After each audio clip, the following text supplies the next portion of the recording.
My name is Alara Vance.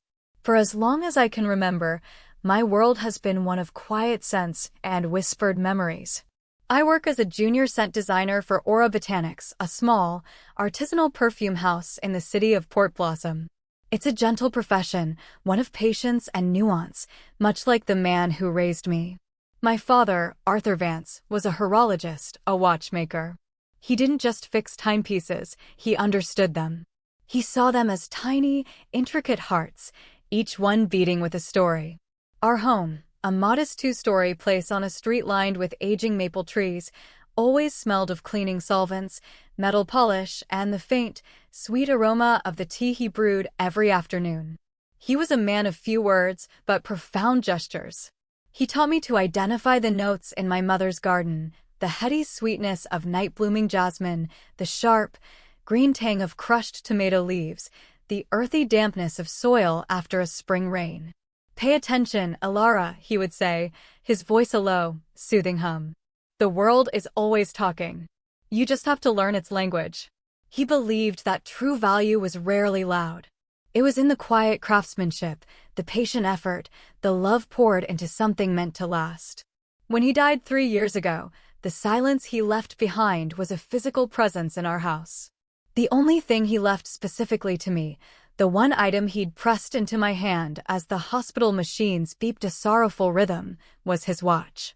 It wasn't a flashy brand known to the masses, but an Audin and Valois, a piece of quiet Swiss artistry he had restored himself. On the back, his own hand had engraved the words, "For my Alara, may all your hours be golden. Love, Dad." It was my most sacred possession, a tangible piece of his soul. For 2 years, it was my constant companion. Then, my mother, Eleanor, married Graham.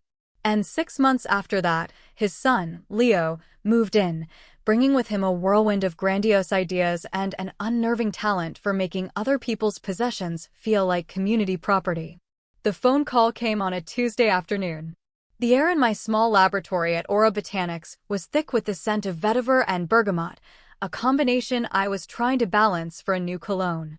My phone buzzed, an unknown number from a local area code. My work required deep concentration, and I usually ignored such calls. But a strange, insistent nudge made me swipe to answer. "May I speak with an Alara Vance?"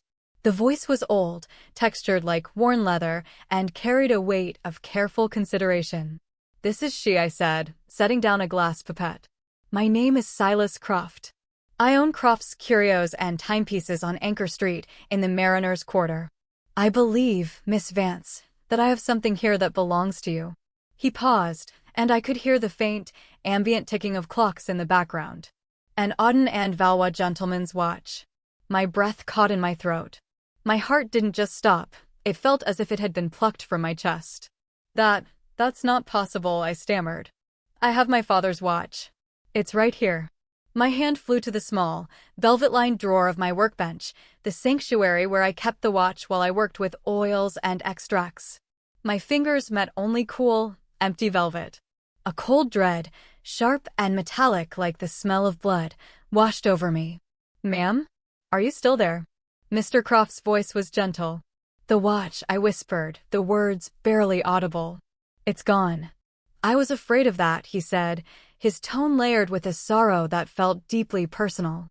"Listen, I know this is a shock. But could you come down to my shop? There are some things you ought to see, and a telephone is a poor medium for such conversations."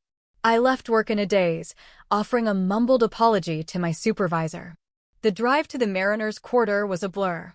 Port Blossom's gentle, persistent drizzle blurred the world outside my windshield into soft, impressionistic strokes of gray and green. My hands trembled on the steering wheel. Dad's watch. I had checked the drawer yesterday morning. It was a daily ritual, a silent communion. I would pick it up, feel its familiar weight, and trace the inscription, the words a direct line to his love. He wore that watch through every chapter of my life. It ticked on his wrist as he taught me to ride a bicycle, as he sat in the front row of my school concerts, as he held my hand walking through the park in autumn. Even during the final weeks, when the chemotherapy had whittled his strong wrists down to fragile bone, the watch remained. On his deathbed, he'd taken it off, his movements slow and deliberate, and secured it in my palm. "This is yours, Alara," he'd whispered, his eyes clear and focused despite his body's betrayal. "Only yours. Remember what it represents." That was 3 years ago. 3 years of safeguarding his legacy. And now it was gone. The Mariners' Quarter was the oldest part of Port Blossom, a labyrinth of cobblestone streets and buildings leaning against each other like old friends. Croft's Curios and Timepieces was not the desperate, brightly lit pawn shop I had envisioned. It was a place of quiet dignity, nestled between a bespoke bookbinder and a shop selling maritime maps. Its bay window was a curated collection of forgotten treasures, a sextant gleaming with polished brass, a collection of porcelain dolls with knowing eyes, and a constellation of pocket watches, their silver and gold cases softly glowing in the dim afternoon light. The bell above the door chimed a delicate, silvery note as I entered. The air inside smelled of old paper, cedar, and lemon oil. 1,000 clocks ticked in a gentle, polyrhythmic chorus, a sound that should have been chaotic, but was instead deeply peaceful, like a mechanical forest filled with crickets. An elderly man with a kind, wrinkled face and eyes the color of faded denim looked up from behind a heavy oak counter. He wore a tweed waistcoat and had a watchmaker's loop on a cord around his neck. This had to be Silas Croft. "Miss Vance," he said, his voice the same as on the phone. He didn't offer a handshake, but gave a small, respectful nod. "You have his eyes. You knew my father?" I asked, my voice still shaky. "Arthur Vance was a legend in our small world," Mr. Croft said, a fond smile touching his lips. "He was an artist. He'd come in here sometimes, not to buy or sell, but just to talk. To admire a particularly fine escapement or lament the butchering of a beautiful old movement by a clumsy hand. He was a man of integrity. A rare thing, then and now." He moved with a slow, deliberate grace, disappearing for a moment behind a curtain of dark velvet. He returned with a familiar, dark leather box. My breath hitched. "This was brought in yesterday afternoon," he began, his voice low. "By a young man. Brash. Full of talk about a new tech venture he was launching. Said the watch was his to sell, an inheritance." He placed the box on the counter and gently lifted the lid. There it was. My father's watch. It looked smaller than I remembered, fragile and out of place under the sterile light of the counter lamp. "Normally," Mr. Croft continued, his gaze fixed on the watch, "I try not to pry. If the paperwork is plausible and the item isn't on a police register, a man has a right to sell his property. But this. I knew this watch. I knew Arthur. He would sooner have sold his own hands than this timepiece." He looked up and met my eyes, his own filled with a shared understanding. "So, after the young man left, I did some digging in my own archives. Your father did business with me, but only once. A long time ago, about 16 years. He needed a short-term loan. He put this very watch up as collateral." My heart ached with a new, sharp pain. "He never told me." "He wouldn't have," Mr. Croft said softly. "The loan was for 4,000 euros. My records show it coincided with the year you were accepted into the Young Scentmakers Apprenticeship program in France. A prestigious, but very expensive summer course. He told you he'd picked up extra restoration work, didn't he?" Tears pricked my eyes. I remembered that summer, a golden, sun-drenched dream in Gros. I'd believed it was funded by his hard work, never imagining it was funded by the potential sacrifice of his most beloved object.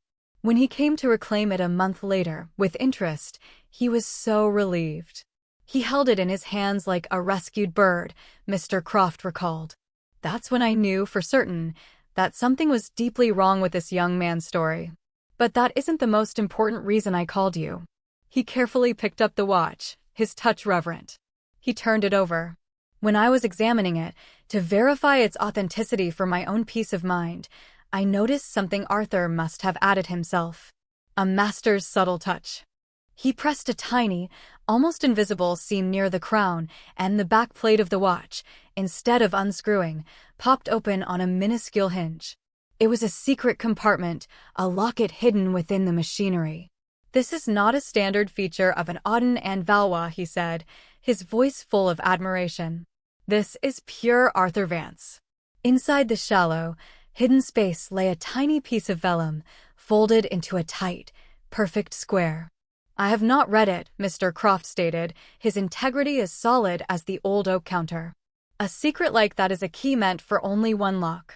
With fingers that felt clumsy and foreign, I lifted the vellum and unfolded it. The handwriting was my father's, but smaller, more precise than I'd ever seen it. My Alara, if you are reading this, it means my watch has left your care against your will. Do not despair. Go to the Heritage Trust Bank downtown. You have a safe deposit box there, number 713. The key is inside my old spirit level in the toolbox. The watch is your heart. But what is in that box is your future. Do not let anyone convince you that you are not entitled to it. Ever. Love, Dad. The world tilted. A safe deposit box? A secret key? It was a contingency plan, born of a love so deep and a foresight so profound it reached across the veil of death to protect me. Are you all right, my dear? Mr. Croft's voice anchored me back to the present. I need to buy it back, I said, my voice thick with emotion. How much did you give him? Mr. Croft's expression was somber. The young man, Leo, he called himself, was a persuasive talker. He spoke of synergy and disrupting markets. A flicker of disdain crossed his face. He took 10,000 euros. Cash. My stomach plummeted. That was more than I had in savings. However, Mr. Croft said, leaning forward slightly, a conspiratorial glint in his eye. A transaction of that size requires a 24-hour holding period before the paperwork is filed with the city. A cooling-off period of sorts. I am a man who respects the spirit, not just the letter of the law. As of this moment, that transaction has not been officially recorded. Technically, it has not yet happened. What are you saying? I'm saying that I've been in this business for 45 years, Miss Vance. I know a desperate family member from a common thief, but I also know when a line has been crossed into something far more predatory. This was not a simple sale. It was an act of profound disrespect, both to you and to your father's memory. He gently slid the leather box across the counter toward me. Take it. If anyone should ask, this watch was never here. Leo's receipt has been misplaced. Tears streamed down my face now, hot and silent. I can't. The 10,000 euros. Your father helped me once, Mr. Croft said, his voice softening. A long time ago. My wife was ill, and I had to sell a clock that had been in my family for generations to cover the medical bills. A beautiful Black Forest cuckoo clock. Arthur heard about it. He bought it himself, anonymously, through a third party. A year later, on my wife's birthday, a courier delivered it to our door, fully restored, with a simple note that said, "Some things belong at home." He never accepted a cent for it. Consider this a debt, long overdue, finally being settled. I left the shop with the watch clutched in my hand, its familiar weight a comforting anchor in a sea of turmoil. The rain had stopped, and a pale, watery sunlight was breaking through the clouds, making the wet cobblestones shine like silver. My mind was a whirlwind of grief, gratitude, and a growing, unfamiliar flicker of rage. My first stop wasn't the bank. It was home. I found them in the living room. My mother, Eleanor, and Graham were sipping wine, while Leo paced excitedly in front of the fireplace, phone in hand. The air was thick with smug self-satisfaction. They were celebrating. They all turned as I entered.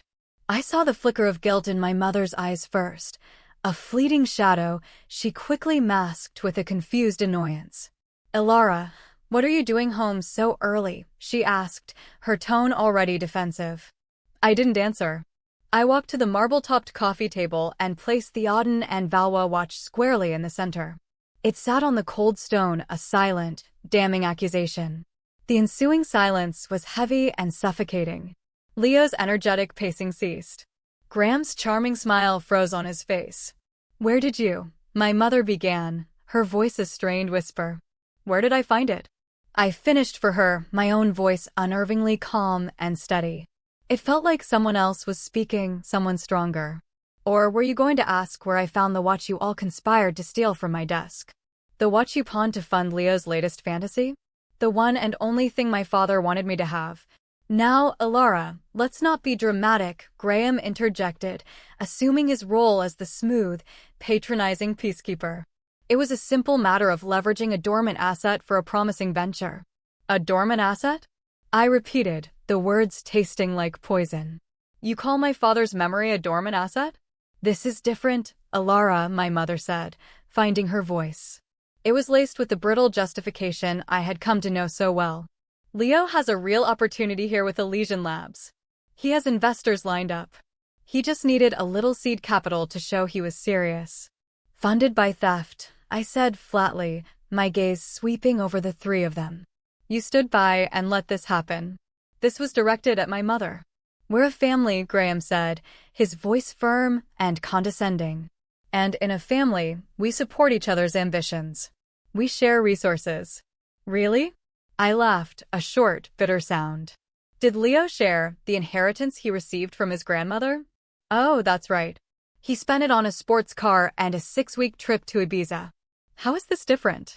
My mother stood up, her face hardening into a mask of indignation. It's different because your stepbrother is trying to build something. He has vision. All you do is sit on things, sentimental things that have real-world value, while people who could change the world need help. You live your life so, small Alara. There it was. The core of her resentment, laid bare. My quiet life, my gentle profession, my love for the past, in her eyes, it was a failing. A waste. Leo, with his loud, empty dreams, was full of potential. I, with my steady job and my deep-running loyalties, was an obstacle. I want the money back, I said, the words as cold and hard as the marble table. All 10,000 euros. Graham let out a short, dismissive laugh. Don't be absurd. It's already been transferred to the business account. It's invested. Then uninvest it. I picked up the watch, its cool metal a source of strength. This item was reported stolen. Mr. Silas Croft of Croft's Curios is a very respected man, and he is prepared to give a statement to the police. Either I see that money back in my account by the end of the week, or I press charges. You wouldn't, my mother gasped, her face draining of color. Leo could go to prison. Leo committed a felony, I replied, my voice unwavering. His actions have consequences. That is not my fault. After everything we've done for you, her voice rose, becoming shrill. We gave you a roof over your head. I pay rent, I stated calmly. In fact, I pay slightly above the market rate for this area, a fact you both conveniently forget. We are your family, Alara, she cried, her final, desperate defense. I looked at her, truly looked at her, and saw a stranger. A woman who had allowed her new husband and his son to dismantle my father's memory, piece by piece, because it was easier than standing up for what was right. My father was my family, I said, the words carrying the weight of a final judgment. This watch was his legacy to me. And you let them take it as if it were nothing more than loose change in a drawer. Leaving them sputtering in a mixture of shock and indignation, I walked purposefully to the garage. The air was cool and smelled of gasoline and sawdust, a scent that was pure Dad. His old toolbox sat under a dusty workbench. I lifted the lid. There, in its designated slot, was his favorite spirit level, an old, wood and brass Stanley. He'd taught me how to use it when I was a girl, showing me how the tiny bubble had to be perfectly centered. Close isn't good enough, Alara, he'd say. Not when you're building something that's meant to last. I unscrewed one of the brass end caps. Tucked inside the hollow chamber, wrapped in a small piece of oilcloth, was a small, ornate brass key. The Heritage Trust Bank was an imposing granite building downtown, one of the few structures that had survived the Great Fire of 1928. Its quiet, cathedral-like atmosphere was a world away from the emotional chaos of my home. The vault manager, a stern-looking woman with her hair in a tight bun, led me into the vault. It felt like stepping into a sanctuary. She used her key, I used mine, and the heavy door to box 713 swung open. The box was larger than I'd anticipated. Inside, it held not just documents, but the very essence of my father's foresight. There was a thick vellum envelope, a worn leather-bound journal, and another letter, this one sealed with wax bearing the faint imprint of a watch gear. My hands trembled as I broke the seal. My dearest Alara, if you are reading this, then you have found my little insurance policy. I am so sorry that you had to. I always hoped you would never need this. Your mother is a good woman at her core, but she has a weakness for charming surfaces and loud promises. She can be swayed by the illusion of success, and I feared that one day, that weakness might put you in a vulnerable position. I started this box the day you were born. I wanted to make sure you would always have a foundation, a place to stand, that was entirely your own. The vellum envelope contains stock certificates. When Auden and Valois was a struggling young company, I did some significant restoration work for the family. Instead of full payment, I took a small stake in the company. They never forgot it. Those shares, over the years, have grown. They should be worth around 150,000 euros now. Maybe more. The journal is my life's work. It contains all my schematics, my contacts, a list of reputable dealers, but more importantly, it holds my thoughts on my craft. It's the closest thing I have to leaving you my mind. But the money and the journal are just tools, Alara. What I truly wanted to leave you is time. The time to make your own choices, free from financial pressure. The time to walk away from a situation that is costing you your peace. The time to build a life, no matter how small it might seem to others, that is rich in what matters to you. You were always the quiet one, like me. You notice things. You feel things deeply. Never mistake your quietness for a lack of strength. It is the source of your strength. Use this gift wisely. And remember, the watch on your wrist is not just a collection of gears and springs. It's a reminder that time is the only currency that truly matters. Don't ever let anyone steal yours. All my love, forever. Dad. P.S. There are also records in the journal of a few outstanding payments for major jobs I completed before I got sick. One, in particular, from a developer named Moreau Properties, is significant. They likely assumed the debt was forgotten. It was not. I sat on the small stool in the private viewing room, tears blurring the pages. He had known. He had seen the potential for this exact betrayal and had built me a lifeboat. He hadn't just left me a watch, he had left me freedom. He had validated my very nature, my quietness, not as a flaw, but as a virtue. I spent the rest of the day in a quiet hotel room overlooking the harbor, making a plan. The next morning, I met with a lawyer, a sharp, elegant woman named Evelyn Reed, whose firm specialized in estate and contract law. When she reviewed my father's journal, a predatory smile touched her lips. Mr. Vance kept immaculate records, she said, her voice crisp and assured. These shares are easily liquidated. And this debt from Moreau Properties, for 25,000 euros? They won't want the publicity of a lawsuit from a dying craftsman's daughter. They will pay. Armed with a future I never knew I had, I drove back to the house one last time. It no longer felt like home. It was just a building full of ghosts and bad memories. Graham, Eleanor, and Leo were in the living room, their moods now sullen and tense. Leo was slumped on the sofa, scrolling listlessly through his phone. The bravado was gone. Alara, he started, with a flicker of his practiced charm. Look, about the watch. Save it, I said, cutting him off. I turned my attention to my mother and Graham. I'm moving out. My things will be gone by this evening. Don't be ridiculous, my mother scoffed, though the words lacked conviction. You're going to tear this family apart over a watch? This isn't about a watch anymore, I said, and the truth of it resonated deep in my bones. It's about a lifetime of being made to feel small. It's about being told my feelings don't matter.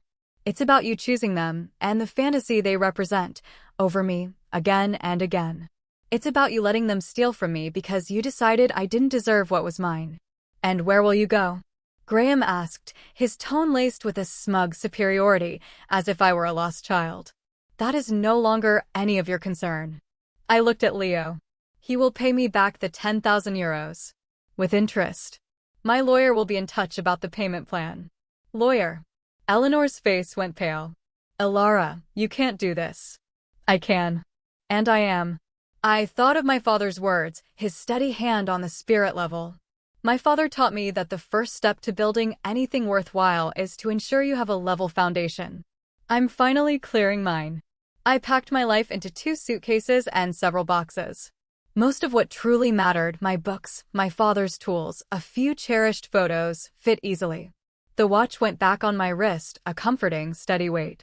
As I loaded the last box into my car, my mother came out onto the porch. Her face was a mixture of anger and a sorrow she couldn't quite hide. "Your father would be ashamed of you," she said, her voice cold. "Turning on your own family like this." I stopped and looked at her, at this woman who shared my DNA but not my heart. I saw the choices she had made, the small compromises that had led to this great, gaping chasm between us. "No," I said, my voice clear and without malice. "My father left me more than you will ever know. And the only thing he would be ashamed of is that it took me this long to see my own worth as clearly as he always did." I got in my car and drove away. In the rearview mirror, I saw her shrink, becoming a small, solitary figure on the porch of a house I no longer knew. I didn't look back again. The shares cashed out at nearly 170,000 euros. Ms. Reed, true to her word, recovered the full 25,000 from Moreau Properties within a month, along with a written apology.